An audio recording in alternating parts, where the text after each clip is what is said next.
Awareness na lang po sa lahat ng ukay-ukay seller na kagaya ko. Nag-order po ako sa Facebook, tapos ang dami niyang reviews. T-shirt for men, class A yung order ko. Sa halagang 8,800 plus 550 yung shipping fee. Tapos guys, ito yung dumating sa akin na ang sakit sa pakiramdam. This is the first time na nangyari to sa akin. Yung mga kwelyo niya, sobrang dumi, yung kilikili, tapos mga faded na siya, may hamulmol. Paano ko ibebenta to? Sobrang sakit sa pakiramdam, yung bumabangon ka pa lang sa pagkalugi. Tapos ito na naman, lugi na naman. Kahit siguro 10 pesos, hindi ko to mabebenta.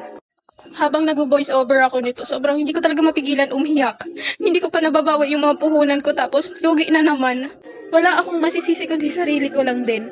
Naiiyak talaga ako sa nangyari sa akin. Dalawang beses na sunod-sunod na parang basura talaga yung dumating sa akin.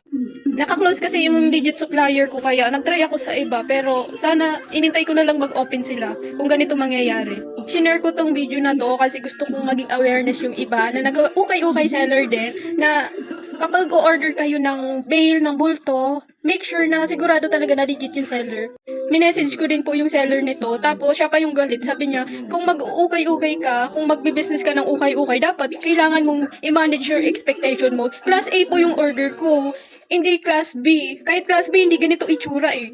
Alam mo ba yung ginawa mo sa kapwa mo, mas malaki pa yung balik sa'yo. Ayun, karma na lang po ang bahala sa inyo.